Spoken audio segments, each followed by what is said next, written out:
हाँ जी बेटा, तो अब हमने देखो लास्ट लेक्चर में हाइड्रोजन स्पेक्ट्रम पढ़ लिया और हाइड्रोजन स्पेक्ट्रम से जो अलग अलग लेवल हैं इनके साइंटिस्ट के नाम पढ़ लिए जिन्होंने इसके बारे में बताया।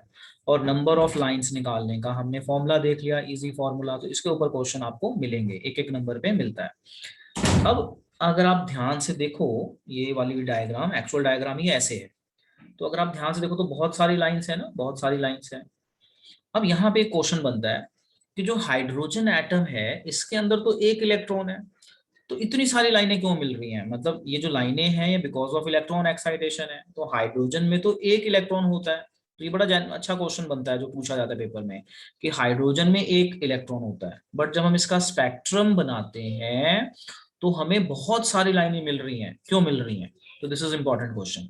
सो देखिए, इसका आंसर मैंने यहाँ पे लिखा हुआ है, ये रहा आंसर।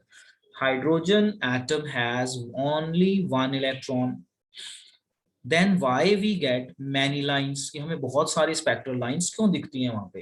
तो इसका आंसर क्या है कि जब हम एक्सपेरिमेंट करते हैं, तो मैंने फ्लो चार्ट की फॉर्म में बना दिया, आप ऐसे ही लिख सकते हैं। जब हम एक्सपेरिमेंट करते हैं तो हम हाइड्रोजन गैस लेते हैं। अब हाइड्रोजन गैस का मतलब है मैनी एटम्स, तो सैंपल ऑफ हाइड्रोजन गैस लेते हैं ना, हम एक हाइड्रोजन तो अलग नहीं ना कर सकते। तो हम वी टेक हाइड्रोजन गैस। तो जब हम हाइड्रोजन गैस लेते हैं तो उसमें बहुत सारे हाइड्रोजन एटम होंगे। बहुत सारे हाइड्रोजन एटम होंगे तो बहुत सारे इलेक्ट्रॉन हो गए।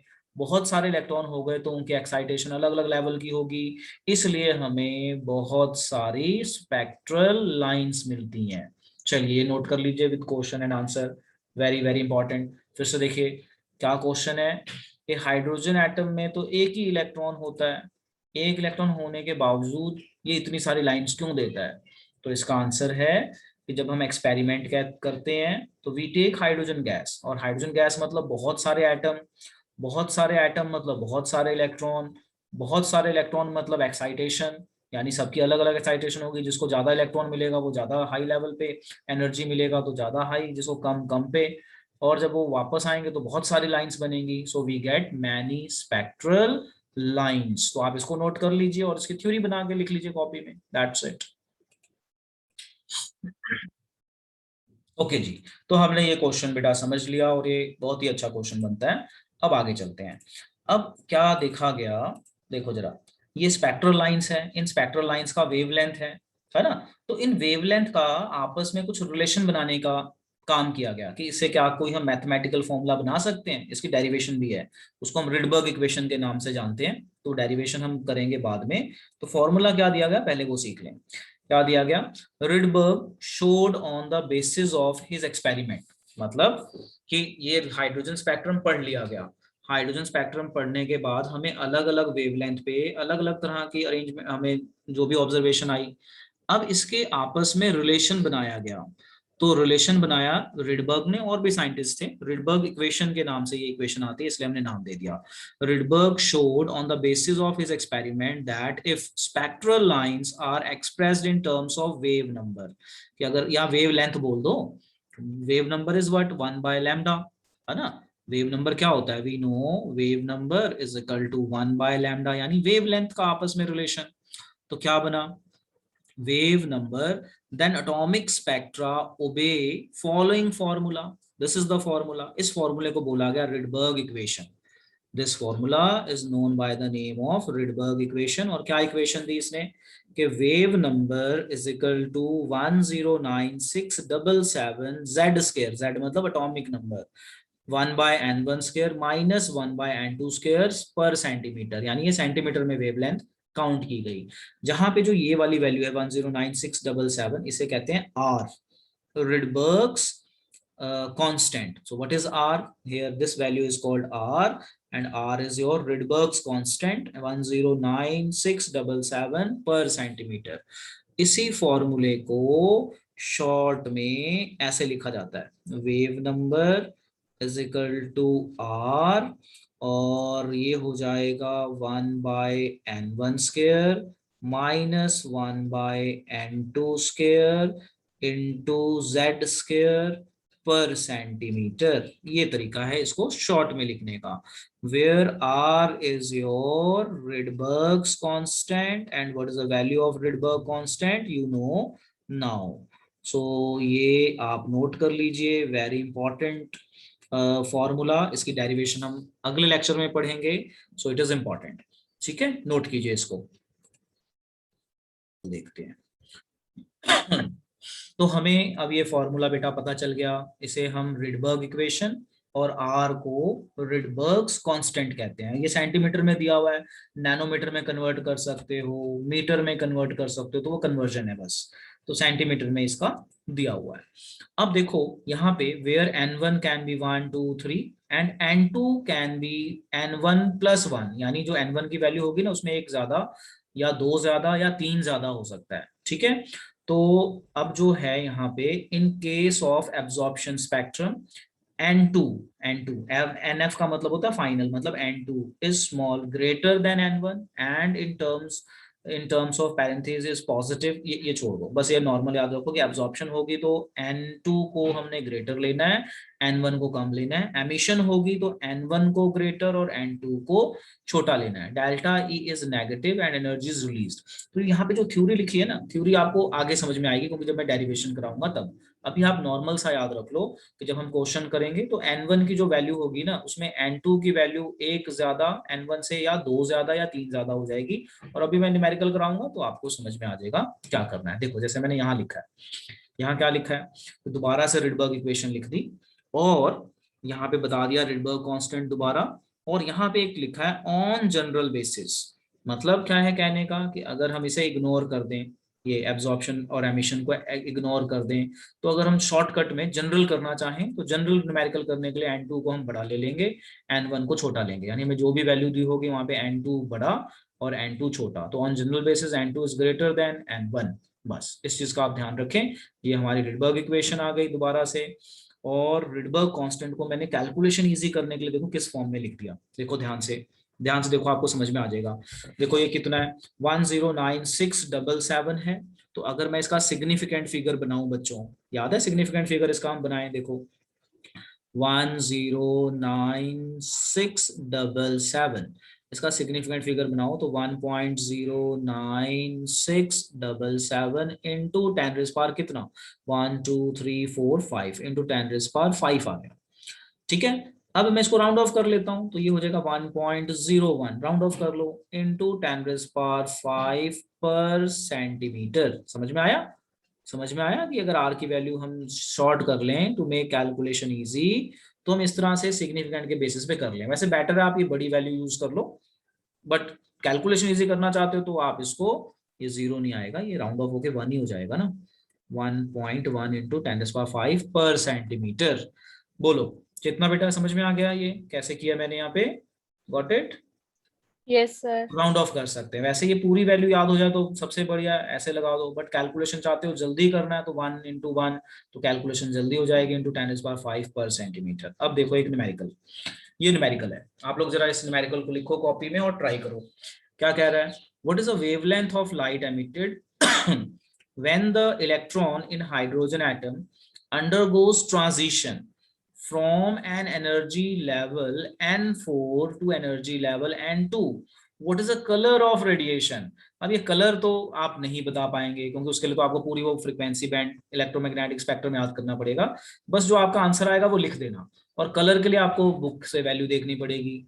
तो पेपर में ये क्वेश्चन आ सकता है कलर वाला, तो आपको वो कलर वाला बैंड जो मैंने करवाया था ना इलेक्ट्रोमैग्नेटिक स्पेक्ट्रम, उसमें पूरी वेवलेंथ वगैरह थी, तो वो याद करनी पड़ेगी बस। ठीक है, तो कलर जनरली नहीं पूछते क्योंकि कलर वगैरह याद करना थोड़ा मुश्किल है, बट कॉम्पिटिशन में पूछेंगे तो आपको वो भी याद करना पड़ेगा।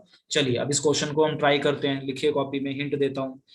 तो हमें यहाँ पढ़ के, क्वेश्चन को पढ़ के ही पता चल गया कि हमारा कौन सा फॉर्मूला लगना है, क्योंकि साफ साफ कह रहा है कि n4 n2 कह रहा है। What is a wavelength, तो wave number is equal to Rydberg constant 1/n1 square minus 1/n2 square into z square पर सेंटीमीटर। मैंने सेंटीमीटर में कर लिया। अब जो आपका यहाँ पे n1 है ये कितना ले लोगे, 2, और n2 कितना ले लोगे बेटा, पीछे मैं भी जनरल बता के आया हूँ 4। z की वैल्यू कितनी हो जाएगी चेतना बताओ, z की वैल्यू कितनी है, हाइड्रोजन की बात कर रहा है शायद, हाँ हाइड्रोजन की तो कर रहा है, हाइड्रोजन एटम की बात कर रहा है ना, तो हाइड्रोजन एटम का एटॉमिक नंबर कितना होता है बच्चों, बोलो बच्चों कितना होता है? 1 1। तो बस यहाँ पे 1 हो जाएगा। अब आप इसको सॉल्व कीजिए। अब सॉल्व करने में बहुत टाइम लगेगा because it it is your calculation part. अब यहाँ पे मल्टीप्लाई डिवाइड ये सारा करना पड़ेगा और हमें निकालना क्या है? हमें निकालना है वेव लेंथ। तो पहले तो आपका वेव नंबर आएगा, या आप इसको ऐसे कर लो, अगली इक्वेशन में इसको 1/λ लिख लो, इसको सॉल्व करके बाद में उसको रिवर्स कर लेना। चलो पहले इतना लिखो, इतना लिख के मुझे डन बोलो।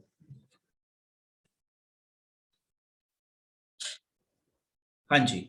तो अब हम देखते हैं कैसे होएगा आंसर। हमसे वेवलेंथ पूछा है तो हमने वेव नंबर को ओपन कर लिया, बाकी सब कुछ सेम वैल्यू डाल दी। जेड स्क्वायर दिखाने की जरूरत ही नहीं है क्योंकि 1 का स्क्वायर 1 होता है।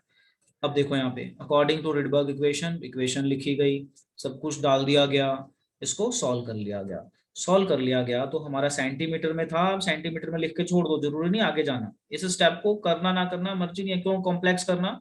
जितना आंसर आया उतना लिख के छोड़ दो, सेंटीमीटर में ही छोड़ दो क्योंकि हमारा सेंटीमीटर में बात कर रहा है फॉर्मूला, सेंटीमीटर में छोड़ दो। कई बार पूछते हैं नैनोमीटर में कन्वर्ट करो, तो कन्वर्जन सिखाई हुई है कि 1 नैनोमीटर में कितने मीटर होते हैं और 1 मीटर में कितने सेंटीमीटर होते हैं, वहां से आप उसको कन्वर्ट कर सकते हैं। तो देखो क्या किया, सिंपल वही फॉर्मूला लगाया, वैल्यूज डाल दी गई, वैल्यूज डालने के बाद जो हमारा आंसर आया उसको यहाँ पे ऐसे सॉल्व करके लिख दिया गया, और सेंटीमीटर में ही छोड़ दो। नैनोमीटर में बोले क्वेश्चन में हमारे बोला नहीं नैनोमीटर में निकालो, है ना, तो बस आप सेंटीमीटर में इसको छोड़ सकते हैं। चलिए इसको नोट कर लीजिए, वेरी वेरी इंपॉर्टेंट। हाँ जी बेटा देखिए अब हमने ये वाला क्वेश्चन कर लिया, इसी से मैचिंग एक और क्वेश्चन करते हैं टू अंडरस्टैंड। तो ये रहा क्वेश्चन दो जी, देखो क्वेश्चन देखिए ध्यान से। क्वेश्चन कह रहा है the wavelength of first spectral line. अब ये फर्स्ट स्पेक्ट्रल लाइन क्या है? In Balmer series is this, calculate the wavelength of second spectral line in Balmer series. ये बेटा बहुत इंपॉर्टेंट क्वेश्चन है। पहले तो आप ये क्वेश्चन लिखिए अपनी कॉपी में, फिर आपको मैं समझाता हूँ कि फर्स्ट लाइन और ये सेकंड लाइन का क्या मीनिंग है। ठीक है, तो मैं पहले ये अंडरलाइन कर देता हूँ, साथ साथ आप क्वेश्चन को लिखिए। Very very important question, very important. तो मैं कोई चीजें हाईलाइट कर रहा हूँ। The wavelength of first spectral line in Balmer series इतना, calculate wavelength of second spectral line in this. अब इसका मतलब क्या है? देखो बाल्मर का मतलब होता है, अभी हम पीछे पढ़ के आए हैं, बाल्मर का मतलब होता है n इजिकल टू 2। ठीक है, अब उसने बोला है first spectral line, according to question क्या बोल रहा है? First spectral line. तो फर्स्ट स्पेक्ट्रल लाइन हो गया 3, यानी n1 अगर 2 है तो n2 आप 3 लोगे, मतलब एक लेवल ज्यादा। फर्स्ट स्पेक्ट्रल लाइन मतलब इससे एक लेवल ज्यादा। समझ में आ गया क्या कह रहा हूं? अच्छा फिर मैं अगर बोलूंगा सेकंड स्पेक्ट्रल लाइन, तो n1 2 है तो n2 4 हो जाएगा, यानी 2 लेवल ज्यादा। सेकंड स्पेक्ट्रल लाइन मतलब दूसरे लेवल पे चले जाओ, जहां पे है वहां से दूसरा लेवल। तो ये तो हो गया पहला पॉइंट। अब इसी तरह से बाल्मर का सेकंड स्पेक्ट्रल लाइन, सो बाल्मर का मतलब है n1 इजिकल टू 2। तो सेकंड स्पेक्ट्रल लाइन का क्या मतलब हुआ? सेकंड स्पेक्ट्रल लाइन, सान्या क्या मतलब हुआ बेटा सेकंड स्पेक्ट्रल लाइन का? कि n2 कितना हो जाएगा बेटे? 4, 2 लेवल ज्यादा। 4 ठीक है, अब देखो इसको कैसे सॉल्व किया हुआ है। पहले तो क्वेश्चन लिख लो बच्चों, फिर मैं इसको समझाता हूँ। ओके बेटा, अब आप समझिए ध्यान से। The wavelength of first spectral line, तो ये फर्स्ट स्पेक्ट्रल लाइन का वेवलेंथ हमें दे दिया, यानी लैम्डा हमें दिया हुआ है, तो उसमें पुट किया और ये सारी वैल्यू डाल दी, ये आ गया आंसर। इसको इक्वेशन 1 कर दिया। आर को कुछ नहीं किया, क्यों? क्योंकि हमारे पास 2 कंडीशन है तो उसमें कट जाएगा आर। फिर कहता है कैलकुलेट वेवलेंथ फॉर सेकंड, 1 का दिया था, सेकंड का पूछा है, तो सेकंड के लिए फॉर्मूला लगाया और उसका ये आ गया, इसको इक्वेशन हमने 2 कर दिया। फिर इक्वेटिंग 1 एंड 2 या डिवाइड 1 एंड 2 कर दिया। तो जब हम इसको डिवाइड करेंगे 1 एंड 2 को, तो आर बाय आर कैंसिल हो जाएगा और 1/λ, और ये चीज हमारी इक्वेट हो जाएगी और हमारा लैम्डा आ जाएगा। सॉल्व करके एंगस्ट्रॉन्ग में निकाला है, यहाँ पे भी एंगस्ट्रॉन्ग में था तो एंगस्ट्रॉन्ग में ही आ गया। तो ये अब कैलकुलेशन बस कर लेना और कुछ भी नहीं है, डिवाइडिंग 1/2, तो बड़े आराम से ये कैलकुलेशन हमारी आ जाती है। तो 1 बाय दिस और 1/λ इज इक्वल टू दिस, आप इसे इक्वेट कर लेंगे, आप यहाँ पे सॉल्व कर पाएंगे बड़े आराम से। ठीक है बच्चों, तो वेवलेंथ निकल जाएगी। तो ये हो गया क्वेश्चन रिलेटेड टू दिस। तो जो ये हमारा रिडबर्ग इक्वेशन है ना, इस पे बहुत अलग अलग तरह के आपको क्वेश्चंस मिलेंगे एक्स्ट्रा बुक में, बट अभी आपने क्या करना है, जितना मैं करवा रहा हूँ ना उतना करना है। अब मैं अगर आगे चलूं तो मैं रिडबर्ग पे आपको एक और न्यूमेरिकल करवाता हूं। ये रहा वो numerical, yes, page number 80। Yes, अब आप ये वाला न्यूमेरिकल देखिए। अब ये भी बड़ा अच्छा क्वेश्चन, बहुत बहुत ही इंपॉर्टेंट क्वेश्चन। ठीक है, क्वेश्चन लिखिए कॉपी में, वेरी इंपॉर्टेंट, बहुत बार पेपरों में आया हुआ है, बहुत बार। So very important question, this is your question and here your answer. Question क्या कहता है? कहता है कैलकुलेट वेव नंबर मतलब v bar for longest wavelength. ध्यान रखना, लॉन्गेस्ट वेवलेंथ। अब ये तो मुझे पता ही नहीं यार, लॉन्गेस्ट वेवलेंथ कैसे मैं पता करूंगा? तो अभी मैं बताता हूं कैसे। In the Balmer series of atomic hydrogen. So बहुत ही अच्छा, और ऐसा क्वेश्चन बहुत मिलेगा, लॉन्गेस्ट वेवलेंथ या मिलेगा शॉर्टेस्ट वेवलेंथ, ऐसे लिख देंगे। तो देखो कैसे करना है। हमें पता है एक फॉर्मूला, क्या है वो formula? E is equal to h nu, nu मतलब फ्रीक्वेंसी, और हमें पता है C is equal to f lambda. So F is equal to C by lambda. तो अब आप यहां से देखो, ये फ्रीक्वेंसी है, ये वाला फॉर्मूला, तो यहां से फॉर्मूला आ गया E is equal to nu C by lambda. ये फॉर्मूला समझो जरा जो मैं बता रहा हूं, ध्यान से बोलो। फॉर्मूला समझ में आया मैंने क्या किया यहाँ पे? जरा देख के बताओ। सान्या आप बताओ बेटा, फॉर्मूला समझ में आया मैं क्या बता रहा हूँ? Yes, sir. मैंने क्या बताया कि जो हमें फॉर्मूला पता था ना, वही मैंने यहाँ पे लिखा है, और यहाँ पे मैंने एनर्जी वर्सेस वेवलेंथ का रिलेशन बता दिया। अब हमने पढ़ा हुआ है अपनी 10th क्लास की नॉलेज से या मैथ्स की नॉलेज से। देखो आप यहाँ से आइडिया लगाओ, क्या आइडिया लगाओगे देख के यहाँ से। अगर ये रेसिप्रोकल है, एनर्जी और वेवलेंथ, एनर्जी और वेवलेंथ एक दूसरे के रेसिप्रोकल है, मतलब एनर्जी लेवल का मतलब होता है शेल, एनर्जी, ये जो शेल्स हैं, शेल को एनर्जी लेवल कहते हैं, और वेवलेंथ आपका वेवलेंथ की बात कर रहा है। तो अगर मेरा एनर्जी लेवल बहुत ज्यादा हो तो वेवलेंथ कम हो जाएगी। देखो जरा बताओ ध्यान से, आपने 10th में पढ़ा है ना कि resistance is inversely proportional to, क्या था? Resistance is inversely proportional to cross sectional area, area ज्यादा तो रेजिस्टेंस कम, ऐसे पढ़ा था ना इनवर्सली प्रोपोर्शनल 10th में। तो वही फॉर्मूला लगाओ जो आपने 10th में पढ़ा था कि अगर एनर्जी ज्यादा तो वेवलेंथ कम, मतलब इन्फिनिटी, एनर्जी ज्यादा मतलब इन्फिनिटी। तो मैंने पूछा लॉन्गेस्ट वेवलेंथ, तो ये तो कम आ रही है, अगर एनर्जी ज्यादा तो कम। अब उल्टा, एनर्जी कम तो वेवलेंथ ज्यादा। तो एनर्जी कम क्या होगा कि जो आपको लेवल दिया उसे एक ऊपर चले जाओ बस, और अगर ज्यादा एनर्जी चाहिए तो इन्फिनिटी, ये वाली वैल्यू आ जाएगी जी, इन्फिनिटी। समझ में आया क्या बताया मैंने? बड़ी इंपॉर्टेंट चीज बताई है, calculate wave number for longest wavelength. तो लॉन्गेस्ट वेवलेंथ का मतलब क्या है कि अगर आपको ये ज्यादा चाहिए तो ये कम होना चाहिए। अब ये कितना कम? एक लेवल, क्योंकि ये 2 पे तो खुद ही है, बाल्मर है ना, तो 2 पे तो खुद ही है, तो एक एनर्जी लेवल ज्यादा चले जाओ बस, तो लॉन्गेस्ट मिलेगा। बट अगर ये आ जाता क्वेश्चन शॉर्टेस्ट वेवलेंथ, तो ये शॉर्ट करना है, तो ये बहुत ज्यादा कितना? इन्फिनिटी। तो यहाँ पे इन्फिनिटी आ जाता अगर लिखा होता शॉर्टेस्ट वेवलेंथ। इसे मार्क कर लो, वेरी वेरी इंपॉर्टेंट क्वेश्चन, बहुत बहुत इंपॉर्टेंट क्वेश्चन है। ओके जी, अब आपको मैं एक होमवर्क क्वेश्चन दिखा रहा हूँ, उसका मैं आंसर भी दिखाऊंगा साथ में, बट मैं अभी आपको लिखने का टाइम नहीं दूंगा। आप उसको घर से समझेंगे वीडियो देख के और करेंगे, या स्क्रीनशॉट ले लीजिए साथ के साथ। लीजिए अब ये क्वेश्चन है, अब आप ये क्वेश्चन पढ़िए, बहुत ही अच्छा क्वेश्चन है, फिर इसका सोल्यूशन भी मैं शेयर करता हूँ साथ में ही। तो ये आपका होमवर्क रहेगा इसको करना, और यहाँ तक का टेस्ट होगा, जितना करा दिया है आज तक इस चैप्टर का, नेक्स्ट क्लास में छोटा सा टेस्ट। अब आप देखिए ये क्वेश्चन क्या कह रहा है। कह रहा है what transition in hydrogen spectrum would have same wavelength as Balmer transition N4 to N2 of helium ion spectrum. अब यहाँ हीलियम आ गया, हीलियम आ गया तो देखो Z स्क्वायर आ गया ना। अगर यहाँ पे कोई एलिमेंट नहीं बताया तो हाइड्रोजन, अगर क्वेश्चन में कोई एलिमेंट नहीं बताया ना तो कीप इन माइंड हाइड्रोजन होगा। अगर हाइड्रोजन के अलावा कोई और एलिमेंट होगा तो Z स्क्वायर लिख दो, हाइड्रोजन होगा तो 1 होएगा, तो 1 स्क्वायर कुछ भी नहीं होता। तो अब देखो कैसे किया क्वेश्चन। कह रहा है what is the transition in hydrogen spectrum, यानी hydrogen spectrum would have same wavelength as Balmer in helium, यानी हाइड्रोजन और हीलियम का आपस में रिलेशन पूछा है एक तरह से। तो देखो क्या किया, पहले लिखा फॉर्मूला हाइड्रोजन एटम के लिए, और हाइड्रोजन एटम के बाद हीलियम एटम के लिए लिख लिया।